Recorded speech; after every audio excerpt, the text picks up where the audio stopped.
Hello, today we're going to be painting a watercolor aloe. This is great for the beginners. You're just going to need some water and some basic watercolors. My first thing to do would be using some light green, kind of yellow green, to start to kind of forming the strokes of my leaves. I have some that are long and some that are short, and I'm just kind of giving some strokes that are fluid and kind of going out a little bit. You can study some of the leaves to see like what shapes that they have. That would help you out a little bit, but basically I'm giving my basic outlines. I have like the foreground leaves and the background leaves that I'm working with, and I'm trying to like stack them so that there's an illusion of depth. The next thing I'm going to do is to get an oval shape, so that would be the inside lip of the plant container. So it's a flattened oval that I'm drawing. So I'm going to define that a little bit, and I'm using some neutral colors, some ochre, so that's like a yellowish brown, and I kind of water it down with my watercolor, and I get the formation of the pot so that it looks something like this. So everything I'm doing right now is very light with the watercolor to kind of give myself a outline drawing. And then as I'm comfortable with the shape, I'll go a little bit darker. This one is now a little bit of a brown. So I can take the water, the paint stroke that I already had, and once my paintbrush has been dipped into water, I can just move that initial paint stroke over so that it, fills my medium color, and then I leave some of the areas white so it looks like light hits that side of the pot and that it progressively gets a little bit darker. Now I'm going to use some green, and I'm just going to start the aloe color, and this is kind of a yellow green, depending on what brands you have. Sometimes it's called sap green. You're just looking for like a yellow green family, and if you don't have a yellow green, you can mix some regular green with some yellow and you'll get yellow green. Gonna give these leaves some strokes, and again I'm dipping it with water ever so often so that I can move the paint around a little bit. And that's Ollie in the background. Okay, here is another stroke to get it the good base color. So you're going to look at the leaf color, and you're going to look at what's the base color, because then you can always detail on top of it, but it's always good to get a good base color underneath. And so this is the start of my aloe.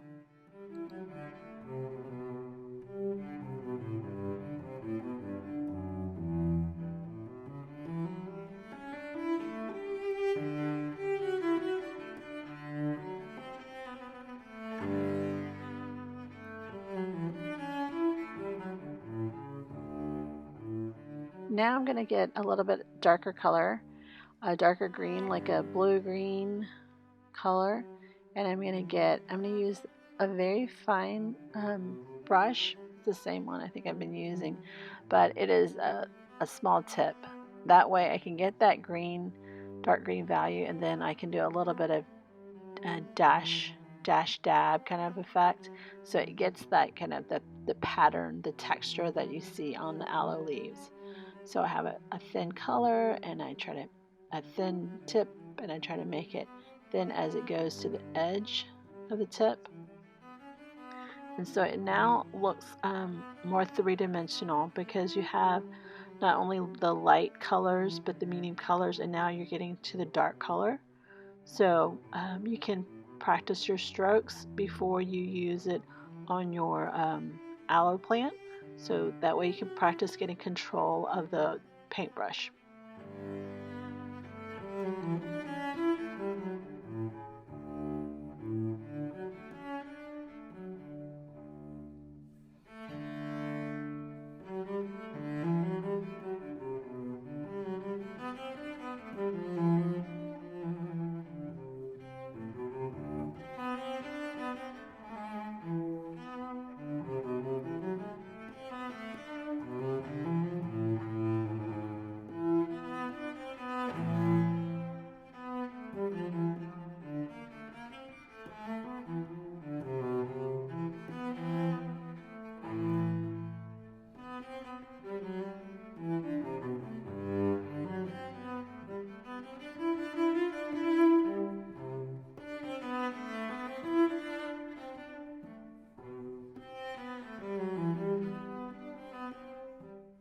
Now we're just going to give it a little bit of linear texture, just kind of, drop some lines, little lines, so it looks like the aloe variation that you see on each leaf, so that it's not flat.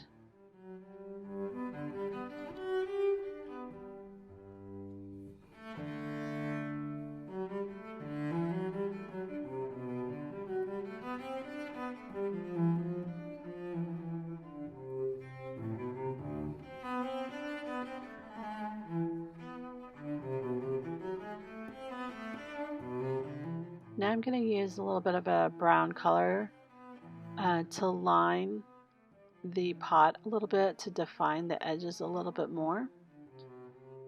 And this is just a brown color. Sometimes it's called sepia, sometimes it's called dark brown. It kind of depends on what the kit you're using. Everybody calls it a little bit different. Sometimes it's called umber.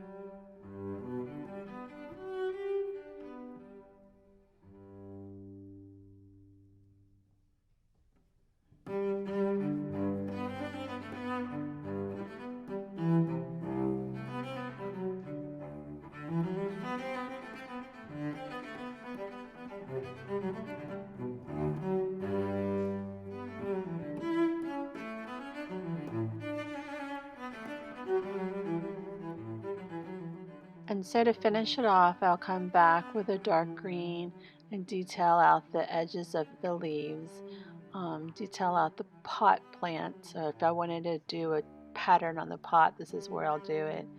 And that's about it. This is my little potted aloe, and I'm going to use it on a little card I make. I hope this helps you, and I'll see you next time.